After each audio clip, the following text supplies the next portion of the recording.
अस्सलामुअलैकुम, कैसे हैं आप सब। उम्मीद करती हूँ आप खैरियत से होंगे। ये मेरे पास एक लैस है, ये नेट फैब्रिक पर बनी हुई है, सीक्वेंस की लैस है। ये क्लाइंट ने सूट के साथ ही भेजी थी और कहा था इस लैस के साथ कुछ भी आपने अच्छा सा डिज़ाइन करके देना है। तो मैंने सोचा क्यों ना इसमें हम बैगी स्टाइल कुर्ता स्टिच करें। जैसे गर्मी बढ़ रही है तो किचन के कामों में हमें कंफर्टेबल ड्रेस चाहिए, तो ये ड्रेस गर्मी के लिहाज से बिल्कुल परफेक्ट है। ठीक है, मैंने ना फ्रंट एंड बैक साइड को सेपरेट कर लिया है कपड़े में से, और मैं आपको बता देती हूँ इसकी लंबाई और चौड़ाई कितनी रखनी है हमने। अच्छा, ये स्मॉल और मीडियम साइज़ के लिए है, वैसे लार्ज साइज़ के लिए भी मैंने बताया हुआ है आपको।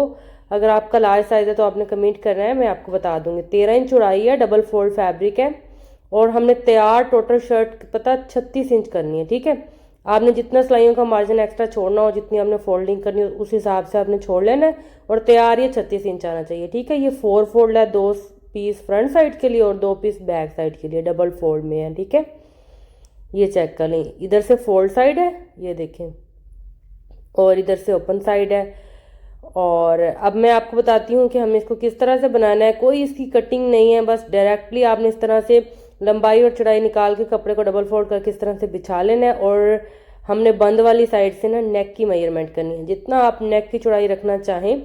जैसे कि मैं स्टैंडर्ड साइज़ बता रही हूँ तो 3.5 इंच ही नेक की चौड़ाई होती है डबल फोल्ड में।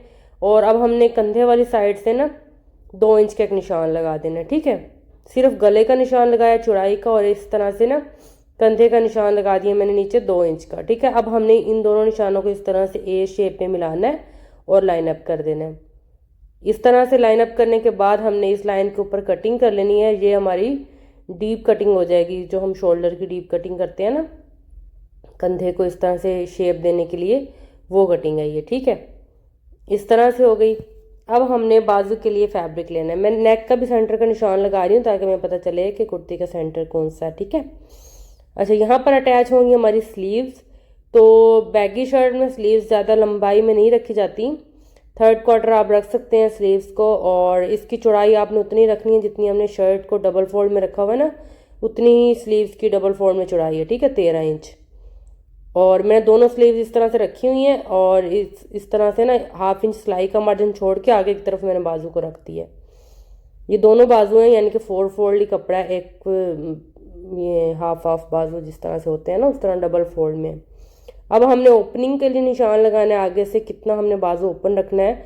तो स्टैंडर्ड साइज में ना 8 इंच काफ़ी होता है। ठीक है, आप इससे कम ज़्यादा कर सकते हैं, वैसे 8 इंच काफ़ी होता है। 8 इंच चौड़ाई में निशान लगाने के बाद इस तरह से हमने गुलाई शेप देनी है। ठीक है, इस तरह नोक बना देनी है एंड पे।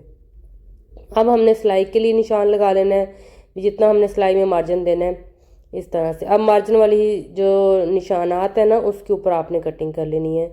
बहुत आसान है बैगी कुर्ती बनाना, जो हम नॉर्मल कुर्ती बनाते हैं ना, उससे ज़्यादा आसान है ये बनाना। ठीक है, इसमें कोई ख़ास मेजरमेंट्स नहीं है, ख़ास कोई कटिंग नहीं है, और फर्स्ट टाइम ट्राई करने वाले भी बहुत आसानी से ये बना लेंगे। देखिए, इस तरह से यहाँ पर कंधे की सिलाई लगने के बाद यहाँ तक ये बाजू आएंगी, और यहाँ पर इस तरह से हमने गुलाई शेप में सिलाई लगानी है। ठीक है, नीचे मैं छोटे छोटे चाक भी ओपन रखूँगी, क्योंकि छोटे छोटे चाक इस तरह ना प्यारे लगते हैं। स्ट्रेट जो कुर्ते होते हैं ना, उन पे पहले फ्रंट एंड बैक साइड को मैं इस तरह से सेपरेट कर लूँगी। अगर आप मेरे चैनल पर नए हैं तो चैनल को सब्सक्राइब कर सकते हैं। इस चैनल पर आपको बहुत हेल्पफुल वीडियोज़ मिलेंगी, और वीडियो पसंद आए तो वीडियो को लाइक कर दीजिएगा। इस तरह से मैंने चाक के लिए निशान लगा लिया 10 इंच पे। आप 8 इंच के भी खोल सकते हैं चाक, आपकी अपनी चॉइस है, लेकिन मैं 10 इंच तक इसके चाक बनाऊंगी, और यहाँ पर मैं छोटा सा कट लगा दूंगी। ठीक है, बस हमने निशान ही देना है कि यहाँ तक हमने सिलाई को लेके आना है। चाक का निशान लगाने के बाद अब हमारी शर्ट की जो कटिंग है ना, ये फाइनल है। ठीक है, मैं आपको बाजू रख के दिखा देती हूँ कि इस तरह से इसकी शेप आएगी। कुछ आप चेक कर सकते हैं कि कोई इसमें ख़ास मेजरमेंट नहीं है, बस आपने फैब्रिक की लंबाई चौड़ाई लेनी है और इस तरह से शर्ट को सेट कर लेना है। अब मैंने सिर्फ फ्रंट साइड ले ली है। ठीक है, ये इसकी खुली वाली साइड है, और ये इसकी बंद वाली साइड, यानी कि नेक वाली साइड। नेक वाली साइड से हमने मेजरमेंट स्टार्ट करनी है, क्योंकि फ्रंट साइड पे मैं डिज़ाइनिंग करूँगी। तो मैंने बंद डबल फोल्ड में कुर्ती रखी हुई है, और मैंने एक निशान लगाया नेक वाली साइड से आगे की तरफ 5 इंच का, यानी कि चौड़ाई में। ठीक है, 5 इंच का निशान लगाया ऊपर, और 5 इंच का निशान ही मैं नीचे लगा रही हूँ इस तरह से। इन दोनों निशानों को आपने पकड़ना है और इस तरह से फोल्ड कर लेना है। ऐसे यहाँ से इसको पकड़ना है और यहाँ से इसको पकड़ना है। ठीक है, कॉटन फैब्रिक में बना रही हूँ मैं। और अब हमने इस्त्री के साथ क्रीज लाइन बना देनी है। बड़ा आसान मेथड है इस तरह से स्ट्रेट क्रीज बनाने का। बस आपने 2 निशान लगाने, एक ऊपर और एक नीचे, और इस तरह से आपने इस्त्री इसके ऊपर फेरनी है और इस तरह से क्रीज लाइन बन जाएगी। ये चेक करें, दोनों साइडों पर आ चुकी है हमारी क्रीज लाइन, क्योंकि हमने शर्ट को डबल फोल्ड में रखा हुआ था। तो ये चेक करें, शर्ट के दरमियान में ये सेंटर की लाइन है, इसको मैं पकड़ के दोबारा से फोल्ड करके आपको दिखा रही हूँ। और अब हमने एक और लाइन मार्क करनी है नेक की डीपनेस के अकॉर्डिंग। ठीक है, आपने ऊपर से नीचे की तरफ एक 16 इंच का निशान लगाना है, 16 इंचेस का। ठीक है, नेक से नीचे की तरफ मैंने 16 इंच का निशान लगाया। अब इस निशान पर हाथ रख के इसको इस तरह से ट्रायंगल शेप में फोल्ड करना है। और जो सेंटर की जो सिलाई से जो हमने 5 इंच का निशान लगाया ना, वहाँ तक आपने इस्त्री को इस तरह से प्रेस करना है। और ये देखें, इस तरह से ये लाइन आ गई है, ये वाली। ठीक है, मैं आपको चाक से डाल करके दिखाती हूँ। पहले इसको मैं ओपन करती हूँ, कुर्ती का फ्रंट साइड को इस तरह से। उम्मीद है कि आपको अच्छे से समझ आ रही होगी। ये देखिए, मैं चाक से डाल करके दिखा रही हूँ, ये निशान मैं चाह रही थी। ये देखें, ये वाला। वीडियो की स्पीड को मैं बिल्कुल भी फास्ट नहीं कर रही हूँ, ताकि जो नए सीखने वाले हैं ना, उनको अच्छे से समझ आ सके। वो अक्सर क्लेम कर रहे होते हैं कि आप वीडियो फास्ट कर देती हैं, तो हमसे स्टेप मिस हो जाते हैं। ठीक है, जिन्हें वीडियो फास्ट देखनी है वो 2x पे देख सकते हैं, लेकिन बिगनर्स के लिए मैं इस तरह से इसको स्लो ही रखूँगी।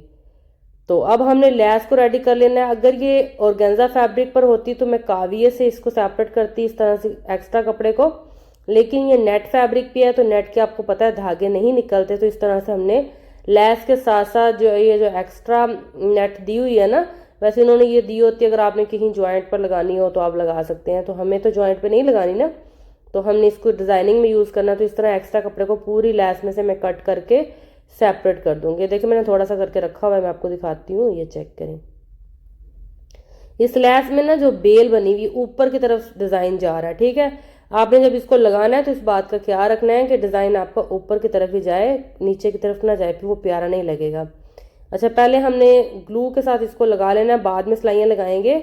जो एक्सपर्ट हैं वो डायरेक्टली सिलाई लगा सकते हैं, लेकिन बिगनर्स पहले से ग्लू के साथ लगाएं। ग्लू से लगाने से ये होगा, एक तो आपको नीचे कोई बुकरम वगैरह लगाने की ज़रूरत नहीं है, यहाँ से थोड़ा सा हार्ड हो जाता है कपड़ा जहाँ पर हम ग्लू लगाते हैं, और दूसरा ये बहुत नीट लगेगी। ठीक है, इस तरह से आपने इसको लगाना है। पहले मैंने लैस को कट किया और एक साइड पे लगा दी, अब हमने लैस दूसरी साइड पे लगा देना है। मैं नोक भी यहाँ पे बनाना सिखा सकती थी, लेकिन ज़रूरी नहीं है यहाँ पर हमने नोक बनानी है। बस आपने लैस के ऊपर लैस रख के इस तरह से लगा देनी है। वो इसलिए क्योंकि जब हम नेक वाली साइड पर लैस लगाएंगे ना, तो उसकी नोक इसके ऊपर आ जाएगी। तो ये तो वैसे ही हाइड हो जानी है, तो इसलिए यहाँ पर नोक बनाने की हमें ज़रूरत नहीं है। उम्मीद है आपको समझ आ रही होगी। लैस की पिछली साइड पे मैं इस तरह हल्की हल्की ग्लू लगा रही हूँ। ग्लू स्टिक आपके पास होगी, अगर नहीं है तो किसी भी बुक शॉप जहाँ से कापियाँ वगैरह मिलती हैं, रजिस्टर वगैरह मिलते हैं, बुक सेंटर, वहाँ से आपको ये इजीली मिल जाएगी। ठीक है, आपने ले लेनी है और इस तरह से इसको अपनी सिलाई में यूज़ करना है। ये देखिए, मैंने वी शेप में लैस को लगा दिया है। अब इसके ऊपर हमने गर्म प्रेस रखनी है। प्रेस ज़्यादा गर्म भी ना हो कि आपकी लैस जल जाए, बस नॉर्मल टेम्परेचर पर आपने इसको गर्म करना है और लैस के ऊपर रख देना है इस तरह से। अब हमने 4 इंच ऊपर से छोड़ देना है और फिर हमने लैस को नेक पे लगाना है इस तरह से। डबल लैस इस तरह से लगाऊंगी, नीचे हमने नोक बना देनी है और मैं पहले रख रही हूँ, बाद में जो परफेक्ट मुझे लगेगी ना भी यहाँ पर लगनी चाहिए, वहाँ पर मैं इसको ग्लू के साथ फिक्स कर दूंगी। ये देखें, अभी मैं इसे थोड़ा और ऊपर करूँगी नोक को।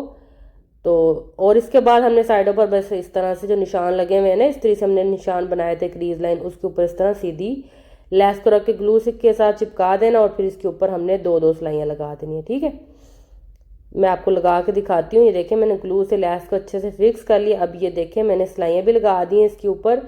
सिलाइयाँ लगाने के बाद देखें कितनी अच्छी फिनिशिंग आ चुकी है। ये सारा कमाल ग्लू का था, हमें खुद से कोई मेहनत और एक्स्ट्रा नहीं करनी पड़ी सिलाई में। ये चेक करें, जो गले की नोक है ना, इसके ऊपर आ गई है वी की नोक पर, और ये कितना प्यारा लग रहा है। ये देखें। अच्छा, आप चाहें तो सेम कलर की लैस भी लगा सकते हैं। वैसे कस्टमर ने हमें यही लैस दी थी, तो मैं अपनी तरफ से कोई और कलर ऐड नहीं कर सकती थी। अब हमने इसके अंदर राउंड नेक बना लेना है। राउंड नेक बनाना मैं आपको बहुत सारी दफ़ा बता चुकी हूँ, तो वीडियो लंबी ना हो इसलिए मैंने स्किप कर दिया है। और राउंड नेक आपने भी बना लेना है अपने साइज़ के अकॉर्डिंग, जितनी आप लंबाई चौड़ाई पहनना चाहें। बैक साइड से भी मैं आपको दिखा रही हूँ कि इसमें किसी किस्म का खिंचाव नहीं है, बिल्कुल बेहतरीन तरीके से ये लैस लग चुकी है। बस आपने ग्लू के साथ जब इसको अप्लाई कर लेना है ना, उसके बाद बस आपने आसानी से सिलाइयाँ लगा लेनी है। एक तो लैस बिल्कुल सीधी सीधी लग जाएगी, ऊपर से ना कोई बैक साइड से खिंचाव नहीं आएगा, ठीक है। अब हमने शोल्डर्स की सिलाई लगानी है।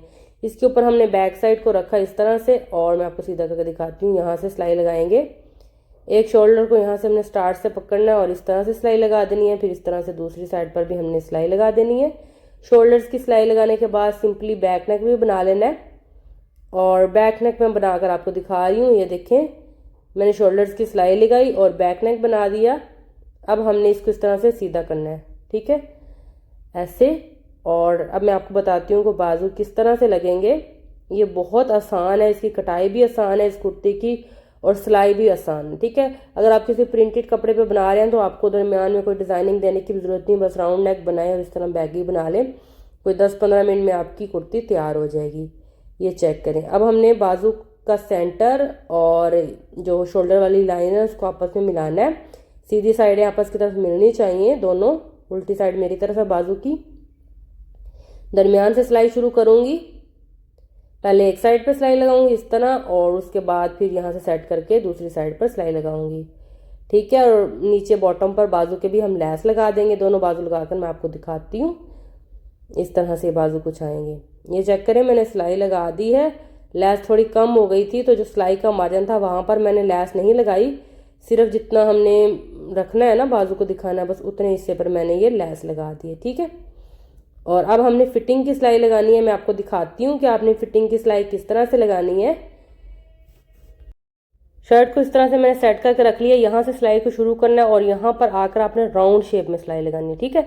राउंड लगानी है, नोक नहीं बनानी, और सिलाई राउंड शेप में लगाते हुए सीधा आ जाना है। और ये कट जो हमने लगाया हुआ है ना, इस कट तक आपने सिलाई को लेके आना है, और इसके बाद हमने इस तरह से चाक फोल्ड कर देने हैं, ठीक है। बिल्कुल रेडीमेड स्टाइल में ये कुर्ती तैयार होगी। और आप चाहें तो यहाँ पर पलटा भी लगा सकते हैं। वैसे शर्ट दरमियान से हमने काफ़ी हैवी कर ली है, तो यहाँ पर हम सिर्फ सिलाई लगा देंगे। राउंड शेप में सिलाई के बाद यहाँ पर छोटे छोटे कट्स भी लगाएंगे हम, ताकि जब हम शर्ट को इस तरह से सीधा करें ना, देखें कोई झोल वगैरह नहीं आ रहा, बिल्कुल परफेक्ट शेप आई है। देखिए चाक में मैंने फोल्ड कर दिए हैं और बिल्कुल रेडीमेड स्टाइल इसकी लुक आई है। और उम्मीद करती हूँ कि आपको भी पसंद आई होगी ये शर्ट। गर्मी में आप इस तरह की कंफर्टेबल ड्रेसेस बनाएं, कैजुअल वेयर। जब आप घर में काम कर रहे हो तो इस तरह के आपने कंफर्टेबल ड्रेस पहने हो तो सुकून महसूस होता है। देखें कितनी आसानी से बन जाती है ये शर्ट, और बनने के बाद कितनी प्यारी लग रही है। उम्मीद है कि आपको भी पसंद आई होगी। और अगर आपको पसंद आई है तो वीडियो को लाइक लाजमी कीजिएगा, और कमेंट बॉक्स में बताइएगा कि आपको मेरे समझाने का तरीका कैसा लगता है। अगर कोई पॉइंट ऐसा जो मैंने क्लियर नहीं किया तो आपने कमेंट में पूछ लेना है। आप इसके स्लीव्स देखें, जब आपने पहने होंगे ना तो ये कोहनियों से थोड़ा नीचे आएंगे, जो कि बहुत ही प्यारी लुक देंगे। आप लैस लगाने का मेथड देख चुके हैं कि मैंने कितने आसान तरीके से आपको बताया है कि पहले आपने ग्लू के साथ लैस को अप्लाई करना है, उसके बाद आपने लैस की दोनों साइडों पर सिलाइयाँ लगा देनी है, और बिल्कुल नीट तरीके से ये तैयार हो चुकी हैं। लैस की डायरेक्शन का मैंने ख्याल रखा है, हर साइड से लैस इस तरह से ऊपर की तरफ जा रही है, ठीक है। अगर आपका भी ऐसा कोई डिज़ाइन हो तो आपने डायरेक्शन का ख्याल रखना है। अब मैं आपको कुर्ती की फुल लुक दिखाती हूँ। यहाँ पर आप स्क्रीनशॉट ले सकते हैं और अपने टेलर को सेंड कर सकते हैं। अगर आप चाहें तो मुझसे भी स्टिचिंग करवा सकते हैं। मुझसे स्टिचिंग के लिए आपने कमेंट करना है, मैं आपको अपना व्हाट्सएप नंबर प्रोवाइड करूँगी, वहाँ पर आपने कॉन्टैक्ट करके अपने लिए ड्रेसेस बुक कर लेने हैं। इसी के साथ अब मुझे दें इजाज़त। हम मिलेंगे एक नई वीडियो में एक नए टॉपिक के साथ। अपना और अपने प्यारों को बहुत सा ख्याल रखिएगा। अल्लाह हाफिज़।